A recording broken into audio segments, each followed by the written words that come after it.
बाबा साहब अम्बेडकर ने 66 वर्ष समाज को दिए। मैं कहूँगा कि हर व्यक्ति कम से कम 6 वर्ष समाज के लिए दे, तो इस देश में सामाजिक परिवर्तन की लहर बहुत गति से बहेगी।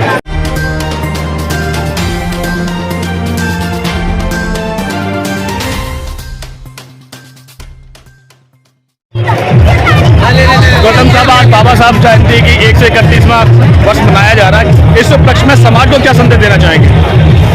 बाबा साहब अम्बेडकर का 131वां जन्मदिन है आज, और बाबा साहेब अम्बेडकर ने 66 वर्ष की ज़िंदगी पूरे समाज के नाम समर्पित की थी। बाबा साहेब ने अपनी ज़िंदगी का एक एक पल इस समाज की बेहतरी के लिए, इस देश में व्यवस्था परिवर्तन के लिए और इस देश में जो ऐतिहासिक परिवर्तन किया है, और बाबा साहेब अम्बेडकर ने इस देश के लोगों के अधिकारों को और कर्तव्यों को कलमबद्ध किया भारत के संविधान में। तो बाबा साहेब अम्बेडकर के इस जन्मदिन पर आज भारत के सभी स्पेशली बहुजनों को बाबा साहेब अम्बेडकर के द्वारा लिखे हुए संविधान को आत्मसात करना चाहिए और उसे जमीन पर उतारने के लिए अपने जीवन को बाबा साहेब अम्बेडकर की तरह लगाना चाहिए।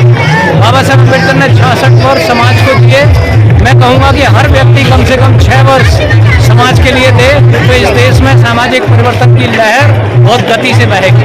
तो जिस प्रकार से काफ़ी समय बाद ये चहल पहल दिखाई दी है और काफ़ी संख्या में लोग भी मौजूद है, आने वाले समय में क्या लगता है कि कुछ सत्ता परिवर्तन की ओर बढ़ेगी? हाँ, जो भी लोग यहाँ बाबा साहेब अम्बेडकर की जयंती मनाने के लिए आते हैं, बाबा साहेब अम्बेडकर को पुष्प समर्पित करते हैं, तो जाहिर सी बात है कि अपने मन में और दिल में कहीं ना कहीं एक संकल्प लेके चलते हैं कि हम बाबा साहेब अम्बेडकर के सपनों को पूरा करने के लिए जीवन में संघर्ष करेंगे और इस क्रांति को, इस आंदोलन को, इस पर्व के माध्यम से गति मिलती है। और पीछे देखने को मिल रहा है कि एक पंचशील यात्रा भी निकाली जा रही है, क्या कहेंगे इस पर? हाँ, पंचशील यात्रा, देखिए बाबा साहेब अम्बेडकर ने इस देश को धम्म दिया है। धम्म चक्र प्रवर्तन, अशोक के बाद इस देश में धम्म चक्र को प्रवर्तित करने वाले परम पूज्य बाबा साहेब अम्बेडकर हैं।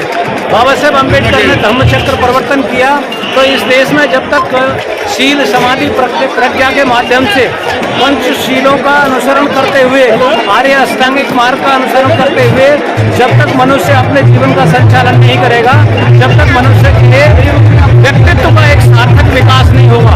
और इस देश में स्वतंत्र और स्वावलंबी जीवन जीने के लिए धम्म मार्ग का अनुसरण करना अति आवश्यक है। धम्म में जिस तरीके से समानता की बात की जाती है, आजकल जो सरकार चल रही है वो असमानता की बात कर रही है, उसको कैसे देखेंगे? ऐसा होता है, देखिए अंधेरा है तो उजाला भी है, गर्मी है तो सर्दी भी है, हर जगह बुराई और अच्छाई है। तो ये बुराई और अच्छाई सदैव से रही है और इनमें दोनों में प्रतिस्पर्धा रहती है। कभी बुराई जीत जाती है तो कभी अच्छाई जीत जाती है। आज बुराई जीत गई है तो कल अच्छाई जरूर जीतेगी। ये थे हमारे साथ गौतम साहब, जिनके साफ साफ कहा है कि बुराई और अच्छाई की जीत तो हमेशा लगी रहती है। और बाबा साहब के 131वें जयंती दिवस पर आज यहाँ समारोह पर काफ़ी संख्या में लोग जिस तरीके से अपना पर्व मना रहे हैं, ये बड़ा ही काबिल तारीफ है। और इस तरीके से हमेशा लोगों को आगे भी आना चाहिए और सारी चीज़ें देखनी भी चाहिए। इसी के साथ मैं सुनील इंडिया।